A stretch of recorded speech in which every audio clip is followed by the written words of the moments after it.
여러분, 중국의 공산당 그야말로 규제를 엄청나게 때리고 있죠. 규제를. 어떻게 생각하면 공산당에게 눈밖에 났다 싶으면 그야말로 주저없이 때린다고 이야기해요. 주저없이. 기술주든 소비주든 대형주든 뭐 소형주든 상관없습니다. 중국판 우버라고 할 수 있는 디디추싱 뭐 여러분들 알다시피 앱 다운로드 금지시켰습니다. 여기에다가 탄센트라는 온라인 음악 독점권 판권 포기하라고 명령했습니다. 예, 에듀테크라고 아시죠? 여기에다가 사교육비 부담을 이유로 완전히 규제하겠다 이렇게 선언을 했습니다. 어디 그뿐입니까? 음식 배달 플랫폼, 예, 여기에도 그야말로 최저임금을 보장해라 하면서 뭐라고 이야기할까요? 명령을 내렸습니다.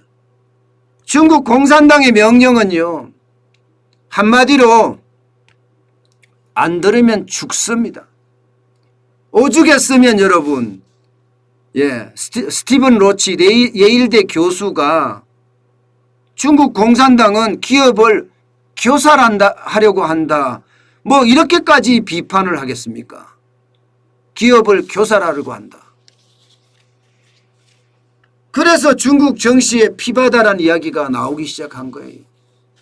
제가 임의적으로 쓴 게 아니고요. 미국의 블룸버그가 중국 정시를 피바다라는 표현으로 했습니다. 블러드베스라고. 그만큼 중국 공산당의 규제 칼날이 공포심을 넘어서요. 예. 두려움으로까지 발전하고 있다는 이야기입니다. 두려움으로까지. 이게 생각했던 것보다가 현실에서 말입니다. 주가가 폭락이라는 말이 어울리지 않습니다.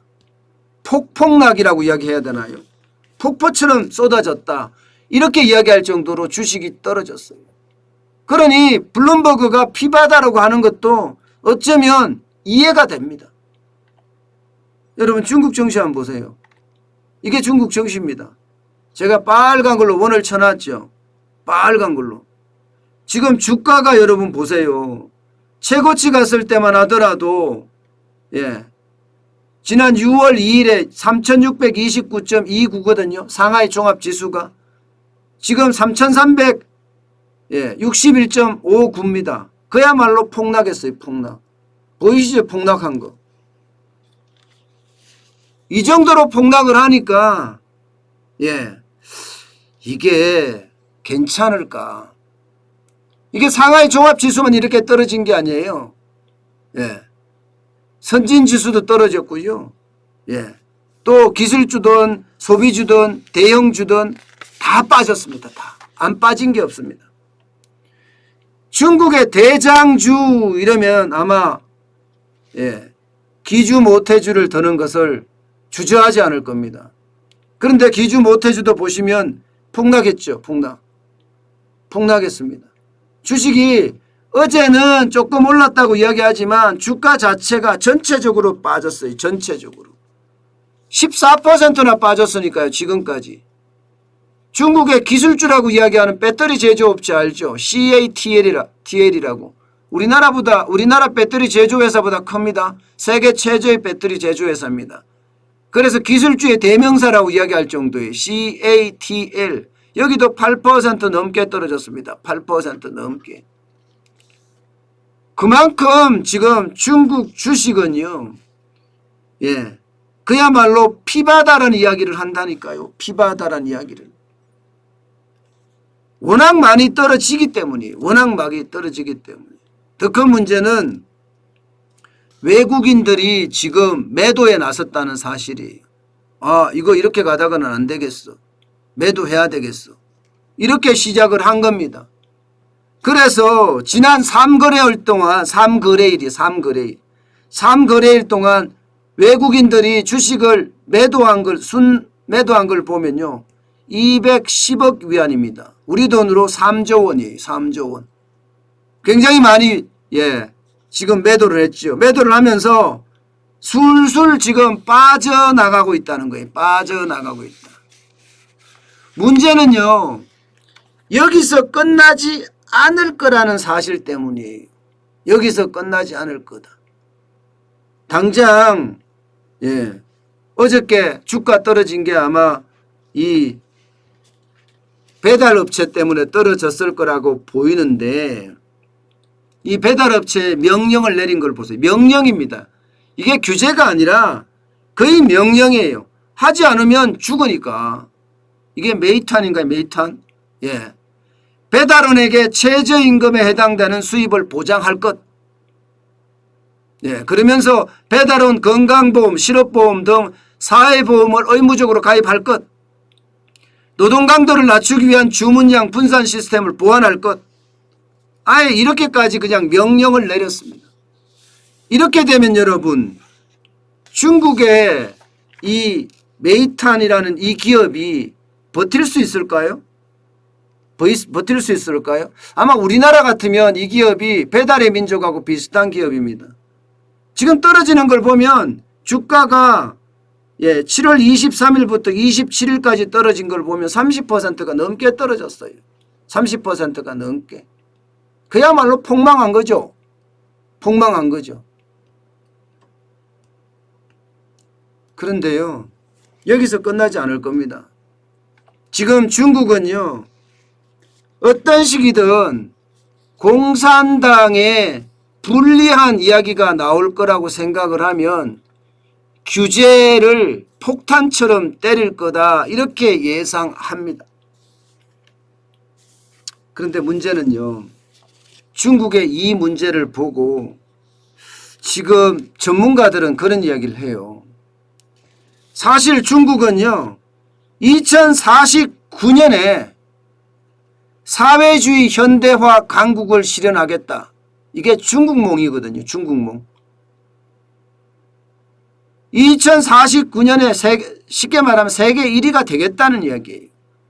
그런데 과연 중국의 어떤 공산당 리스크가 계속해서 가져갈 거냐, 중국몽을 꾸게 할 거냐, 여기에 대해서는 여러분 전문가들도 좀 헷갈려 합니다. 시장을 계속 저렇게 통제한다고? 그러면 투자자들이 과연 투자 심리가 얼어붙지 않을까? 만약에 투자 심리가 얼어붙으면 어떻게 될까? 중국 경제도 생각했던 것보다가 얼어붙지 않을까? 뭐 이런 이야기를 지금 굉장히 많이 하거든요.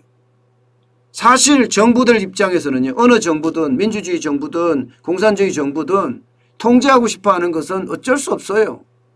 그런데 그 야성적 충동을 통제하고 싶은 그 야성적 충동을 적당히 다스릴 줄 알아야 되는데 그렇지 못하고 선을 넘어서면 이게 더 충격으로 다가오지 않겠느냐 뭐 이런 얘기를 진짜 많이 하거든요. 그러다 보니까 중국의 지금 금리도 조금씩 지금 오르고 있어요. 이게 불안을 반영한 건가요?